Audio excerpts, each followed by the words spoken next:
আমরা পেয়েছি অনেক কিছু, আমার ছাত্র উপহার দিছে, কিন্তু অন্তর্বর্তী সরকার আমরা বেশি কিছু আশা করতে পারি না। আমরা আশা করতে বিচার এবং সংস্কার, পাশাপাশি নির্বাচন, বেশি কিছু আশা করতে পারি না আমরা, মানে অন্তর্বর্তী সরকারের কাছে এই তিনটা আশা করতে পারি। ওটা আসলে যদি বাংলাদেশে অনেক দল আছে, প্রত্যেকটা নেতাকর্মীরা যদি শহরের মধ্যে পরিচয় দেয়, প্রত্যেক নেতাকর্মী বলে বিভিন্ন কাছ থেকে দূরে থাকার জন্য হয়তো সম্ভব, প্রত্যেকের যোগ্যতা না পড়তে পারে, এটা অসম্ভব হইতে পারে। আসলে আমরা অনেক কিছু আশা করেছি এবং জনগণ একটা পরিচয় দিয়েছে।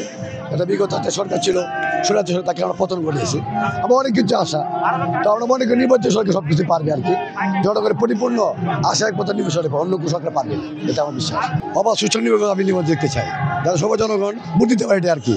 যাকে মধ্যে নির্বাচিত করুক, আমি একটা ভালো নির্বাচন চাই, সুষ্ঠু নির্বাচন, জনগণকে ভোট দিতে পারি, এটাই। মানবিক মর্যাদা ফিরে পেয়েছে আজকের এই দিনে। আজকের এই দিনে আপনারা জানেন যে ফ্যাসিস্ট হাসিনা দেশ থেকে পালিয়ে যেতে বাধ্য হয়েছিল, এবং আমরা আজকের এই দিনে এসে আমাদের যে আনন্দ অনুভূতি রয়েছে সেটা তো আছেই, একই সাথে আমাদের বেশ কিছু হতাশা রয়েছে।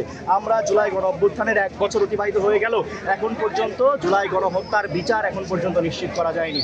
জুলাই অনতিবিলম্বে জুলাই গণহত্যার বিচার নিশ্চিত করতে হবে। এখনও দেখতে পাই আমরা আওয়ামী লীগের সন্ত্রাসীরা তারা প্রকাশ্যে ঘুরে বেড়াচ্ছে, যথেষ্ট ফুটেজ থাকার পরেও এখন পর্যন্ত এই প্রশাসন তারা খুনিদেরকে এখন পর্যন্ত আইনের আওতায় নিয়ে আসতে পারছে না। সুতরাং আমাদের দাবি থাকবে যাতে করে কোনো প্রকার টালবাহানা ছাড়াই জুলাই গণহত্যার বিচার নিশ্চিত করা যায়। হয়তো বাংলার ছাত্র জনতা রাজপথে হচ্ছে, তারা এই বিচার আদায়ের জন্য যে বাধ্য হবে।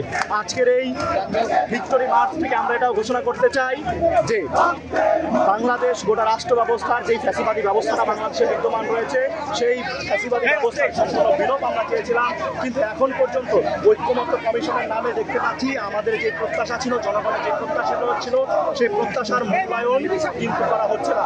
এছাড়া আমরা দেখতে পাচ্ছি আমলাতন্ত্রে এখনো প্রশাসনের মধ্যে এখন পর্যন্ত যারা আওয়ামী লীগের দোষর রয়েছিল, সেই আওয়ামী লীগের দোষরদেরকে এখন আমরা স্পষ্ট ভাষায় ঘোষণা করতে চাই, বাংলাদেশে আওয়ামী লীগ নামে, আওয়ামী লীগ মতাদর্শে কেউ কখনো কোনো রাজনীতি করার সুযোগ পাবে না, আমরা সেই সুযোগ দেব না।